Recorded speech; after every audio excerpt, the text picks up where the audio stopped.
You can never stop being a detective. It's the kind of career that changes the way your mind works. And once you've started to think like a detective, the switch never really goes off. You start down a path, and you cannot go back. Not that I would. Even if I could.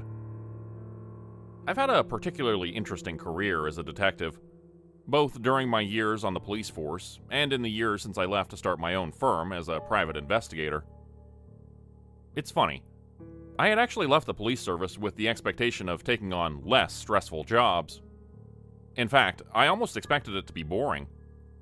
I used to work in homicide, and while it can be rewarding work, there is a mental toll to it.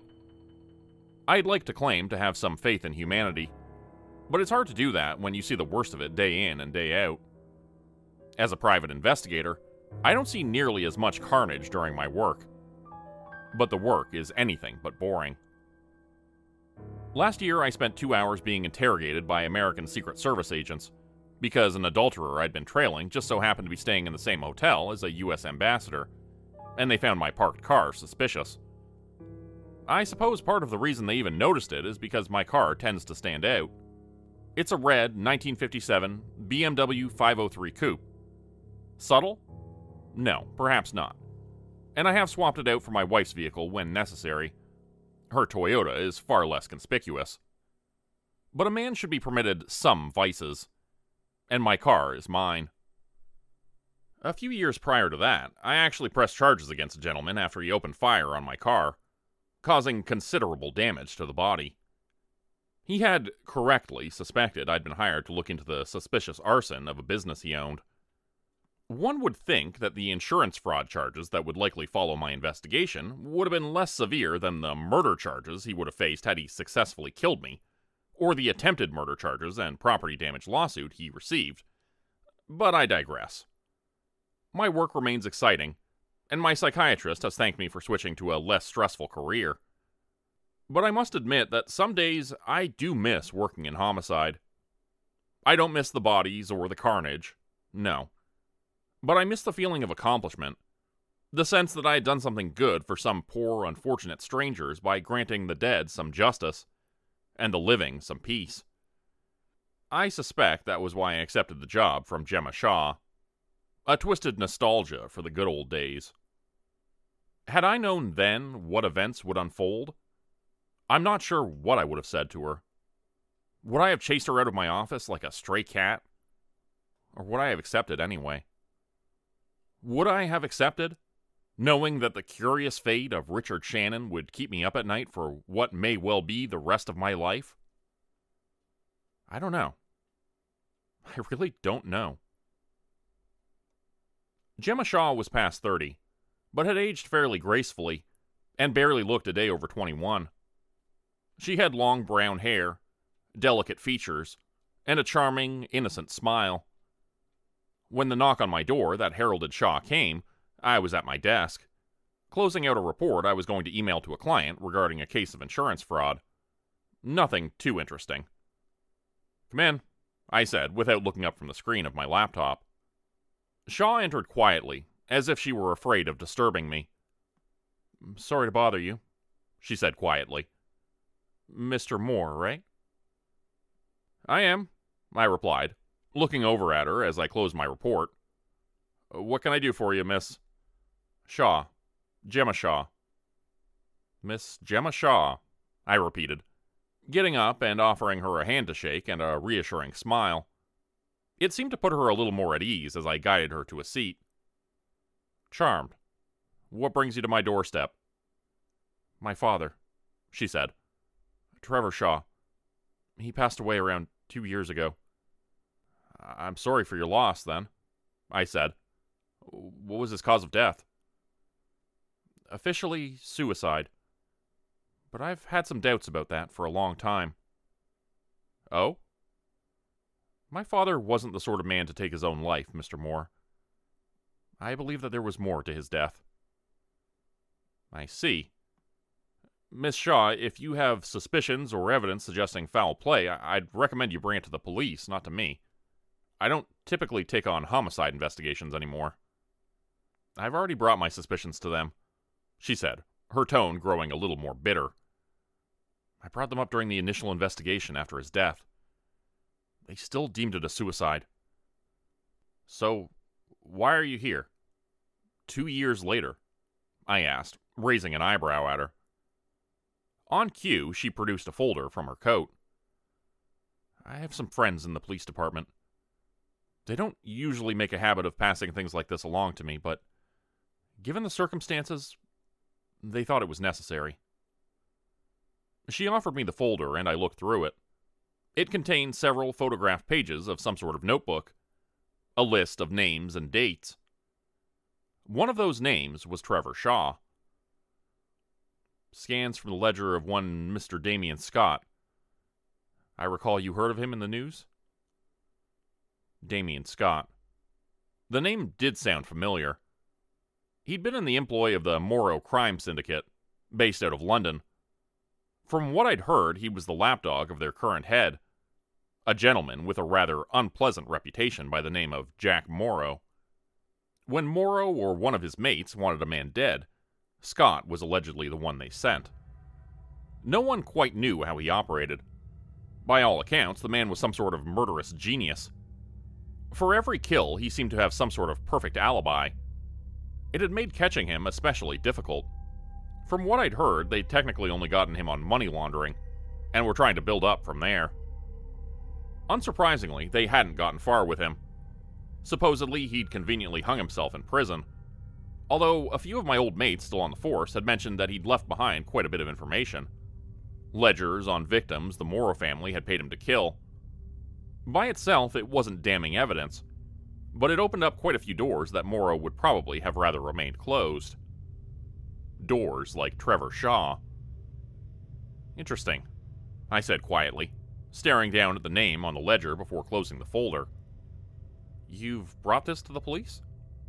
My father's death was a closed case. They're prioritizing the ones that are still open. The ones they didn't solve, Gemma said. But I always knew that his death wasn't a suicide. And as far as I'm concerned, this proves it. It just might, I admitted. Scott was a hired killer. Say he did murder your father. He likely did it on Jack Morrow's orders. My father had no connections to Morrow, Gemma said sharply. You're sure of that? I'm positive. Then why would he be murdered by Morrow's pet hitman? Because one of the men he worked with did. My father owned a construction company. After he passed away, one of his partners, Richard Shannon, took over. I know that Shannon has ties to Jack Morrow. I just can't prove it. And this is where I come in, isn't it? I asked. She nodded. If you can prove Shannon is connected to Morrow, maybe it would be enough to get someone to reopen my father's case. Please. I know that man paid to have my father murdered. He's gotten away with it for too long. He can't keep getting away with it. Please, Mr. Moore. I don't know who else to turn to. She stared at me, pleading with her big brown eyes, and I knew that she was desperate. And maybe it was that look that finally sold me. As I said before, I put my days of homicide investigations behind me. But I'd seen that look on her face before. She wasn't the first person to plead with me to grant them closure. Odds are, she wouldn't be the last, either. If there's a connection between him and Morrow, I'll find it. I promised. The look on her face, the relief, it defied expression. Thank you, Mr. Moore, she said, and that tone in her voice reminded me of the good old days. The days where I could give closure to the mourning. There's a useful four-letter word, and Richard Shannon was full of it. As I started to dig into the man, it became immediately clear to me that he was an insufferable prick. Before I even set eyes on him in person, I did some snooping online. I don't personally partake in social media, but it does make my job easier. You can learn a lot about a person from what they post online, and Shannon could barely go an hour without posting. He was a greasy-looking man with a graying goatee, and a cowlick who seemed to fancy himself some sort of business influencer. His LinkedIn profile described him as Prometheus, igniter of the human renaissance, entrepreneur, advisor, analyst, engineer, investor, success coach, futurist, disruptor. I suppose, in a way, his little biography told me everything I needed to know about him, although maybe not in the way he anticipated. Most of what he shared came down to typed sermons on how to succeed in business. Unfortunately, almost all of it came across as soulless, socially incompetent madness. The 3 most recent posts he'd made read as follows. I'm going to say it. Yes, you should be putting your business over your family. Your business provides for your family. There's countless people out there who will share tear-jerking posts about how you'll regret missing out on moments and milestones. But the harsh reality is that building a foundation for your children's future requires sacrifice.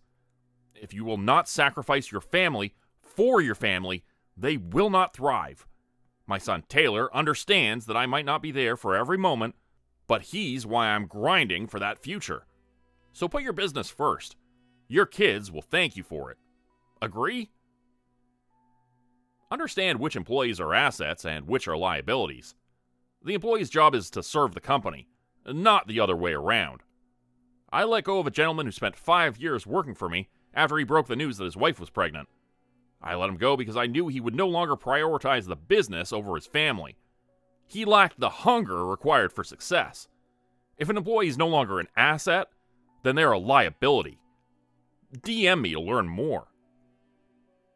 If you're making under £80,000 a year, you are not in a position to start a family. Your salary is a clear indication of your worth. If it is low, then you are not in a position to have children. You're simply setting yourself up for deeper failure. There is no case for argument here. In a word, lunacy. Complete and utter lunacy. And yet, his modest amount of followers all seem to gobble it up, lauding him as though he was some kind of corporate Nostradamus. He spoke of hustle and grind as though he were some top-floor executive, changing the fate of society with naught but a call, as opposed to a small man who'd suspiciously inherited a relatively unremarkable company.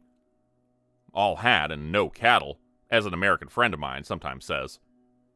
I rarely feel much of anything for the people I'm asked to investigate, but I will confess that I did feel a profound dislike for Richard Shannon.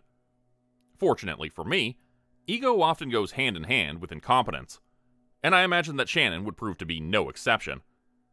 I had imagined that a man like Shannon might keep his secrets in one of 2 places, his home office or his company office. The company office seemed like the logical place to start, and I have an easier time getting in there without a warrant. Shannon worked in his office from 11 to 7, Tuesday to Friday.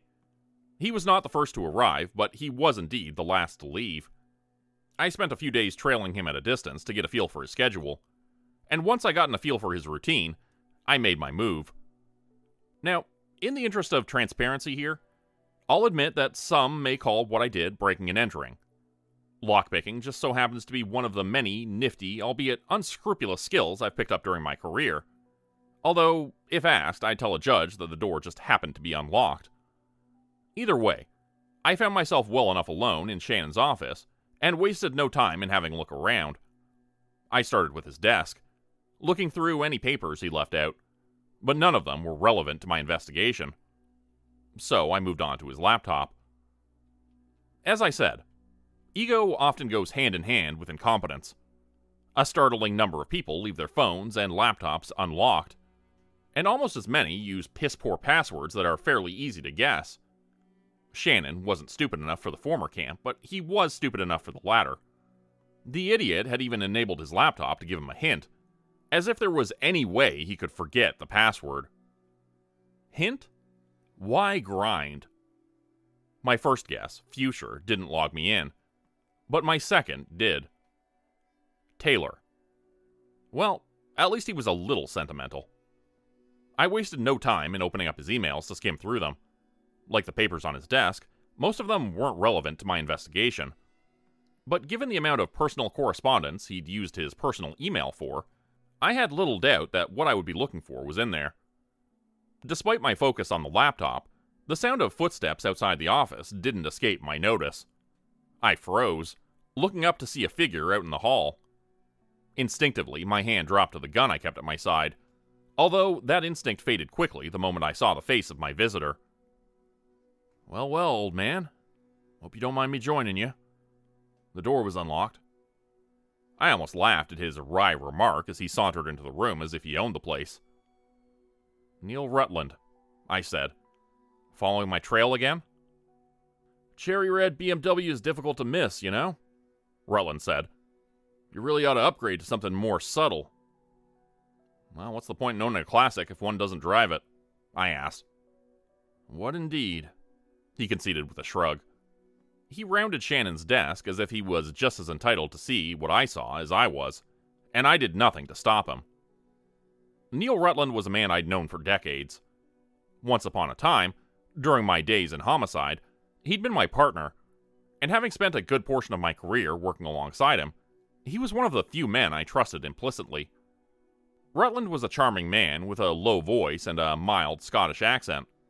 He wore his hair in a bit of a comb-over to hide his receding hairline, and had intense, focused eyes. Despite his charm and the warmth he radiated, he'd always been the less personable between us, which suited me fine. He'd left homicide shortly before I had. Although he hadn't left the force, he'd simply moved on to cases of fraud. Interesting running into you here, I noted, watching as Rutland stared down at the laptop. I take it this isn't coincidence? Yes and no, Rutland admitted. I imagine you're aware that the former owner of this particular company was named in the ledger of one Mr. Damien Scott, correct? I'm well aware. Trevor Shaw. A suicide, though his daughter contests it. That's who hired you? Rutland asked. I didn't confirm it, but my silence said enough. So what brings you here? I asked. Favor to a friend working in organized crime. They don't have the resources to investigate every name on that ledger. But he had some suspicions about our friend, Mr. Shannon. You're looking for ties to the Morrow Syndicate? I asked. Whatever I can find, he said. You're after the same, aren't you? And you were kind enough to open the door for me. And you were kind enough to ask for my assistance on this matter of mutual interest, I said. Rutland laughed. Yes, I suppose I was, he said as we both looked down at the laptop again. What have you found so far? I asked. Well, aside from being positively mental, Shannon seems clean. Divorced, lives alone, seldom goes out.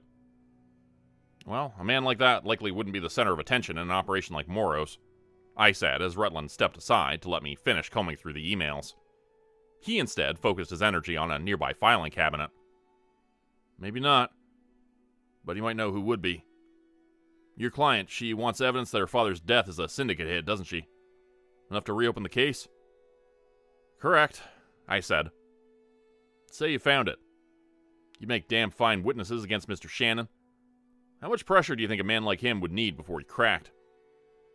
Not much, I said. Especially if you find just the right... I paused, staring down at the screen. An email. Just what I'd been looking for. I read over it before calling over Rutland. Take a look at this. Rutland looked away from the folders he'd been thumbing through, before coming to read the email over my shoulder. It had been sent from an email address that seemed to belong to the late Mr. Scott, and read as follows. Shannon, you got a chance to do the right thing. One payment.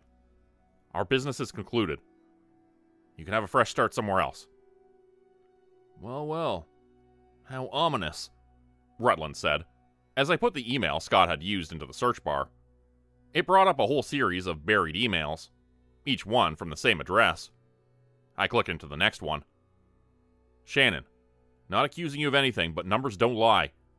Jack doesn't like it when people get greedy. We don't want to think the worst of you. Check your budget for 192 Gordon Street again, please. Rutland read over the email with narrowed eyes, before turning and heading back to the file cabinet. 192 Gordon Street, he murmured before taking out a folder and opening it. Flats. Been under construction since 2017. Completed last month. Really? Quite a long development, isn't it? I asked, looking over as Rutland examined the folder. He huffed in bemusement. 2 fires, destroying everything and resetting it back to 0. 200 plus people on payroll. High salaries, consulting fees, supply invoices. Somebody pulled these numbers out of their arse. Money laundering? I asked. Most likely. Although I can't imagine every name on payroll was on site, putting in work either. I'll need to go over this in detail. You may not have time, I said. Looks like Morrow suspected Shannon of taking more than his share. Whoever took Scott in might have just done our man a favor in keeping his name out of that ledger. But I doubt Morrow will be inclined to forgive and forget. Well, it's not usually how he does business, Rutland admitted. Even with Scott gone, our man Shannon must be watching every shadow right now. A man that scared might be looking for some new friends, I suggested. Rutland nodded slowly. Yeah, he just might be. Shall we introduce ourselves? The Headmaster's Steakhouse was one of the more upscale spots in town. I dined there on a few special occasions, although it really wouldn't have been my first choice. Upscale and good were not necessarily mutually exclusive terms. The food wasn't bad, not by any means, but the place had what I could only describe as a rather pretentious atmosphere. That said, I suppose if I wanted to impress my clients and had my head firmly lodged up my own arse, it might just be the place I would have taken them. According to Richard Shannon's calendar, he was scheduled to be dining with a client at 8 p.m. at the Headmaster, and I really do wonder if Rutland and I may have done that client a favor by interrupting. Shannon sat jovially at his table, talking loudly, eating a lobster thermidor, and shooting back an expensive bottle of champagne like it was cheap liquor. Judging by the flush in his cheeks, he was already drunk. As we sat at a nearby table, Rutland regarded him with a sardonic disgust, and his client didn't seem to think much better of him. They left quickly after Rutland and I got up to approach the table. Richard Shannon? Rutland asked. I let him take the lead in talking to him. Yeah. His words were slurred and almost unintelligible. Detective Neil Rutland. And this is my dear friend, Detective Simon Moore.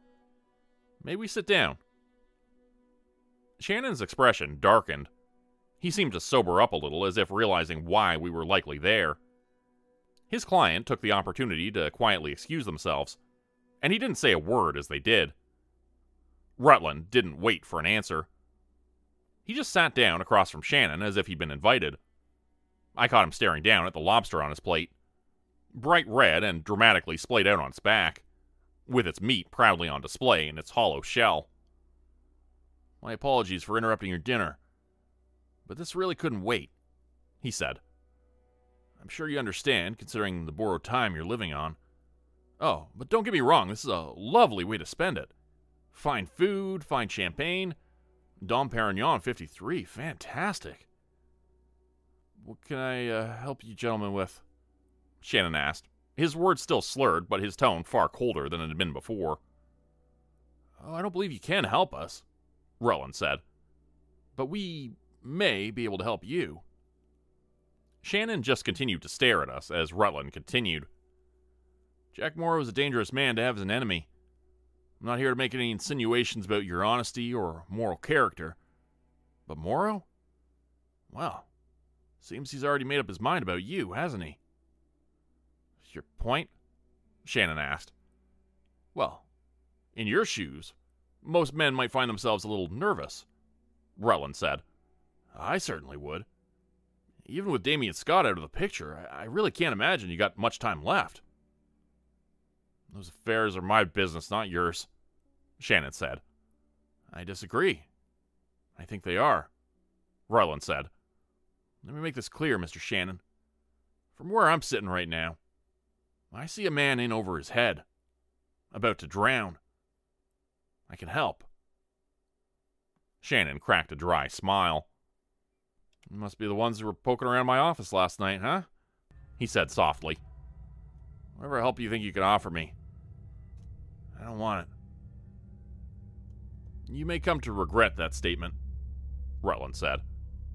Say you do make it out of this Morrow situation with your life. You do realize that, with what we found in your office, you're likely to go down with him, right? If Morrow goes down, Shannon said. If? It was my turn to chime in. I would have thought a man in your position would be eager to see Morrow go down. Maybe, Shannon said. Not to the likes of you. Let me put it this way, detectives. I've got the Morrow situation under control. So unless you got enough to arrest me right here and now, there's really nothing for us to talk about. Got that? You don't strike me as a man in control, I noted. And you don't know me. Is there anything else, detectives? Are we done here? Rutland narrowed his eyes at him, before looking over at me. Neither of us had much more to say. Goodbye, gentlemen, Shannon said, rudely shooing us away like a couple of houseflies. Rutland stood up and fixed his suit jacket. Goodbye, Mr. Shannon, he said curtly before turning to leave. I took one last look at Shannon before following him. The man's either a damn fool or about to do something damn foolish, Rutland murmured as we left the restaurant. Not much of a line between arrogance and idiocy, is there? I agreed. My gut says arrogance. Mine too. Normally, I'd be content to wait for the funeral. But he's more valuable to us alive. Rutland nodded. As we stepped outside, he went for a cigarette. I lit it for him. I'll watch him, I promised. Track his movements. See if anyone else is keeping an eye on him. Rutland nodded, taking a deep drag of his cigarette. That'd be best. But, use your wife's car, will ya? I suppose it was not surprising that Richard Shannon lived in a fairly nice house. Even without his ties to the Morrow Syndicate, I would have expected him to live comfortably, and had he been a fully legitimate businessman, I may not have batted an eye at the luxury of his residence. It was a 2-story tall Mediterranean-style house with a balcony over the second floor. I may not have described it as exceedingly luxurious, but a house like that would have sold for a few million easily. He lived alone. He left only for work and rarely returned later than 8 p.m. He did not go out otherwise. Even on the weekend, he remained secluded in his home, blinds and curtains drawn as if he were afraid of anyone peeking inside. Had I not seen the careless bravado he'd been so keen to display the other day, I might well have thought him a completely different man than the one I met at the steakhouse. Rutland and I took shifts watching Shannon. He would watch him during the day, I would watch him during the evenings. As per Rutland's request, I had switched up the vehicles I used for my shifts watching him. I used my wife's car, and on a few occasions I rented a car with which to watch him. I never parked in the same spot either. Rutland had asked that I take extra precautions, and I was inclined to humor him. Although really, after several days of watching Shannon, I was starting to think I may well not have even bothered. Nothing seemed to be happening, and I was almost ready to suggest we have another chat with the man when, well, I'm still not entirely sure what to make of what happened that night. I suppose this was the moment this relatively simple and routine investigation finally took its surreal turn. I recognize that up until this point I've spared few details regarding the background of my investigation. Truth be told, there may have been some that were not important to this telling, but I still thought it best to exclude nothing. I'm still not entirely sure how to explain what happened with Richard Shannon next, as each and every logical explanation I've tried to come up with has simply defied me. It was 6 nights after Rutland and I had first spoke to Shannon at the Headmaster's Steakhouse. 4 nights since we began to shadow him. Up until then, he had mostly behaved like a recluse, and I truly don't know why things changed on that particular night. Perhaps he caught wind that Morrow was preparing to make a move on him. Perhaps, despite my best efforts, he realized he was being watched. I really can't say. Either way, 6 nights after we had approached Richard Shannon, he left his house in a hurry. It was around midnight when I watched him from across the street as he shuffled out to his car, looking a tad more skittish than usual. As he took off down the street, I followed him at a distance. I wasn't sure where he was going, but he seemed to be in quite the hurry. He was heading out of town, following some darkened back road. His headlights illuminated shadowy trees draped in autumn leaves as he sped down the highway, still slick from the rain. I followed him for the better part of 45 minutes, down winding back roads leading to seemingly nowhere at all. And at some point, I turned off my headlights completely and let myself fall further behind him, until I could only see the distant red glow of his taillights far ahead of me. He stopped seemingly at random along some unnamed, barely paved road, and as he stopped, I did the same, pausing around the bend and turning off my car lest he see or hear me. I could see movement near his vehicle. Shannon was clearly getting out, and in the faint light that came from his dying headlights, I could see his shadow walking into the forest. I watched him until the shadow swallowed him up completely, and then I waited. I watched my clock. Richard Shannon stayed in that darkness for over half an hour. I saw no flashlight in amongst the trees. I saw no sign that he'd done anything but wander aimlessly into the night. He was simply gone. And when he finally came out again, he hurried to his car at an anxious jog, throwing himself behind the wheel again and hastily keying the engine. He started driving before he could even get his seatbelt on, speeding away as fast as he could. I almost lost sight of him in my struggle to turn my own car back on to follow him. From there, Shannon found his way back to the main highway, all too quickly leaving the back roads behind. When he returned to his house, I saw him step out of the driver's seat a shade paler than he'd been before. I noticed him clutching his right hand uneasily, and could have sworn he had a rag wrapped around it, almost as if he was injured. He didn't linger outside for long, simply running straight into his house and locking the door behind him. Through his curtains and blinds, I could see that the lights were still on. I could see his shadow pacing around doing something, but I had no idea what. The lights never went off that night, and come morning, Richard Shannon did not leave for work. Odd, Rutland said as he joined me the next morning. We sat side by side in my wife's car, staring at his house thoughtfully. Only one light was on now, up on the second floor. Some sort of meetup, perhaps? Possible, but unlikely. I saw no other cars out there. It'd be easy to miss in the dark, Rutland said. Perhaps. But I'm not sure if I'm convinced this was some sort of meeting. There'd be far more practical ways to conduct one. There would be. But this lot have all kinds of stupid ideas they'll pass off as smart. Clandestine meetings at midnight in the woods, though? Simon, you and I have both heard stupider things. I nodded, but wasn't quite convinced yet.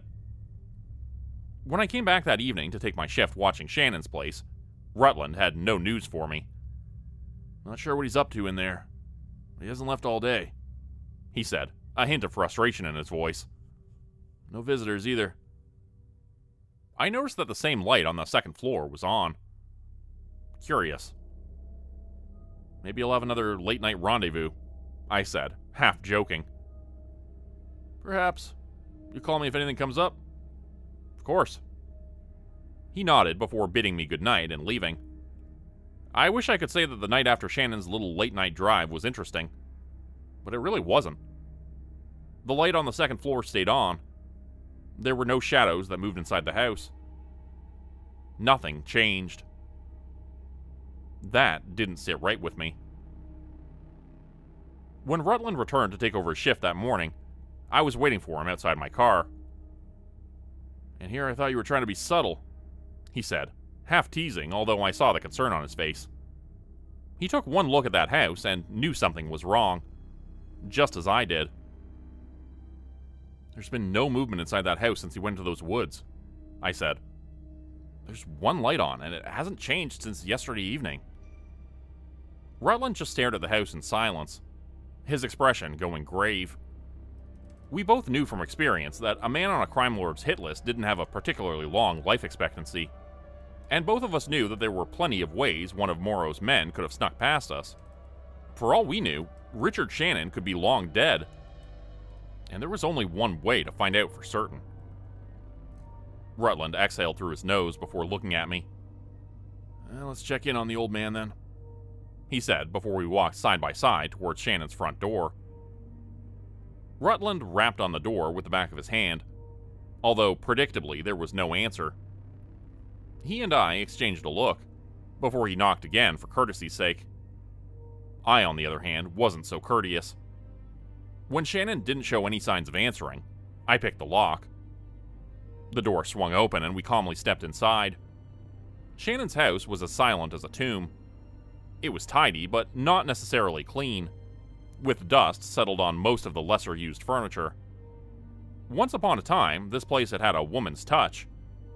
Not anymore. "Mr. Shannon?" Rutland called, but there was no answer. I started up the stairs to the second floor, wasting no time on formalities. I spotted a closed door with a light underneath it once I got up there, and pushed it open. What I saw inside that room defied any rational explanation I could hope to give it. Shannon had taken a knife to just about every surface he could inside that room, carving some sort of rune or sigil into them. The walls, the door, the windowsills, even the floor. The same rune over and over again. Bloody hell, I said under my breath. Beside me, Rutland just stared in confused disbelief, unsure what to make of any of this madness. Madness. That really was the only word for it. The room was devoid of furniture. The only thing in it was a red leather-bound book on the floor. It had no title on the cover, so I picked it up and thumbed through it. "What is it?" Rutland asked as my brow furrowed. "Some sort of grimoire," I said softly before opening it to a page that Shannon had folded down. The Man in the Forest. Rutland got closer to me, reading the text of the grimoire over my shoulder. The section that Shannon had marked off described a ritual to summon some sort of entity. Enter the deepest shadows of the forest at the deepest darkness of midnight. Bring with you no protective charms or weapons. Walk until light has abandoned you. Find a suitable tree, and with a ritual dagger, mark it with your own blood. He will come, drawn to the scent of blood. Call to him. Make your offering. Should he fall silent, you have his attention. Should he still approach, your death is nigh. Offer up an effigy of your despised, and in your hatred, pin it to the marked tree. Should the forest be silent still, your contract is sealed. Should he draw closer, your life has ended. Thank the Man in the Forest, and leave quickly. Return immediately to the sanctuary you have prepared, and pray he hunts your despised before he hunts you. Pray your despised does not know how to protect themselves from him. Or if they do, pray their sanctuary is weaker than yours. It cannot be stopped now.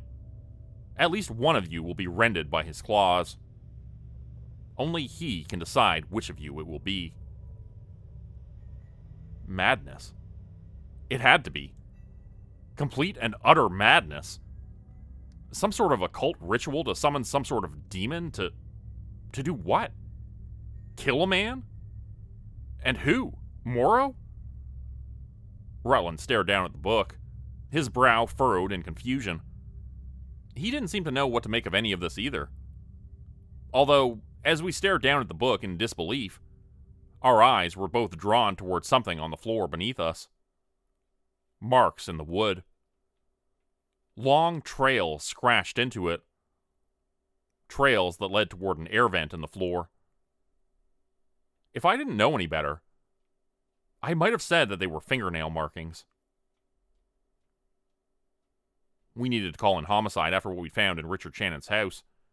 Although I really think that it goes without saying that they found nothing. No body. No blood. Nothing.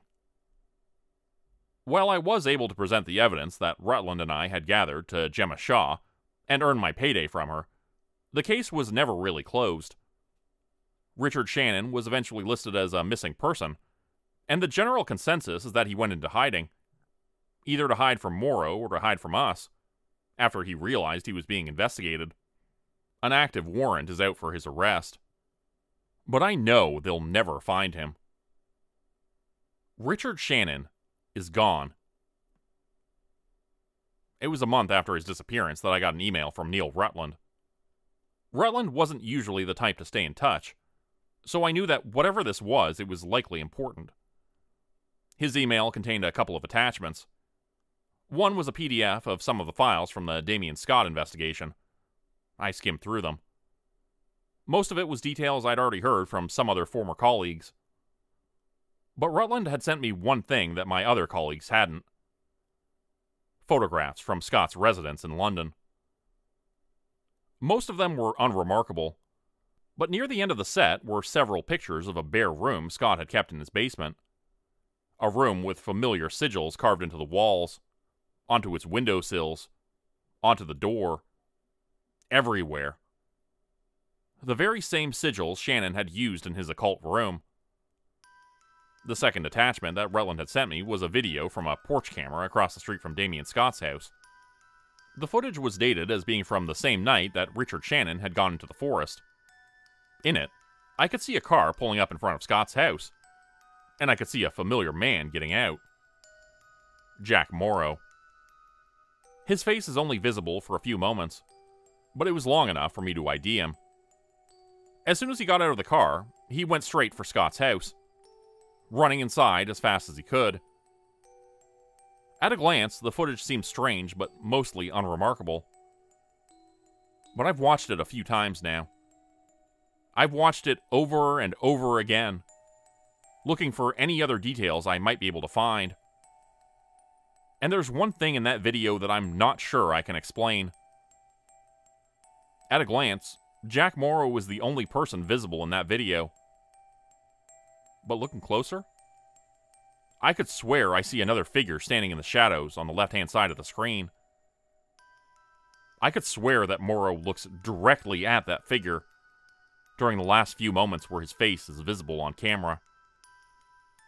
And I could swear that the look on his face is one of pure terror. I don't believe I'll be continuing with the Richard Shannon case, or any cases related to it. I'm not sure I want the answers. Become a channel member today for early access, bonus videos, and special emojis only available to members. Check out the description below or click the join button for more info. If you'd like another way to help support the channel, please consider joining my Patreon page at patreon.com/JordanGroupeHorror. As a patron, you'll get access to bonus videos and content. You'll be credited at the end of every video going forward. And if you decide to stay for 3 months, I'll name a character after you, which will be featured in a Hollow's End story. Links to join the Patreon are in the description. Thanks everyone for listening. Please like, subscribe, and comment to help the channel continue to grow. And see you again next time at 4 p.m. Eastern Standard Time. Hope you have a great night.